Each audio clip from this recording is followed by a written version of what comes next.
Ik ben op weg naar de Braakmanboerderij in Biervliet om eens na te vragen of de lente echt al voor de deur staat of dat we toch nog even geduld moeten hebben. Ik was van jongs af aan eigenlijk al buiten bezig, voetbal, op vakanties hutten bouwen. Soms met mijn ouders mee naar de moestuin. Kinderen naar buiten krijgen, kinderen laten bewegen. Ja, dat was eigenlijk altijd, sinds dat ik wat ouder werd dat eigenlijk een beetje mijn drijfveer. Stijn Steurreis is boswachter bij de Braakman. Niet alleen liefde voor het bos, maar ook samen met kinderen de natuur ontdekken vindt hij belangrijk. Wie ook vaak op de boerderij te vinden is Theo Knijf. Als vrijwilliger steekt hij de handen uit de mouwen. Je gaat eigenlijk met een boomzaagje of een snoeischaar naar het bos. Je knipt wat mooie hazelaartakken af die lekker recht zijn. En dan begint het op maat zagen. En vervolgens met een spijkertje zet je ze vast. Zodanig dat de kaboutertjes dus eigenlijk hop, hop, hop. Dus hier kunnen gaan kijken. En de jongeren die gaan dan bij wijze van spreken met begeleiding de ouders kabouterpad lopen en kijken.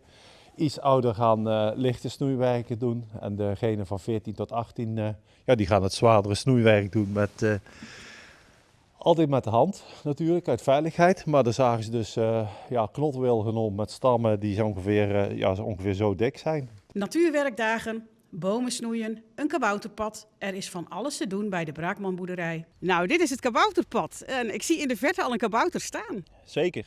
Ja, we hebben hier een route van ongeveer 750 meter. Daar zijn allemaal leuke huisjes. En deels gemaakt door de kabouters, geholpen door de vrijwilligers. Die worden op dit moment opgeknapt. En dan vanaf Pasen staat het er weer allemaal mooi bij. Ja, het is een hele happening. Ze krijgen een kabouterzakje mee. Daarin zitten dus in feite touwtjes die ze onderweg kunnen knopen voor de kabouters. Ze hebben een boekje met opdrachten, dus de ouders kunnen dan voorlezen. En dan nu de lente.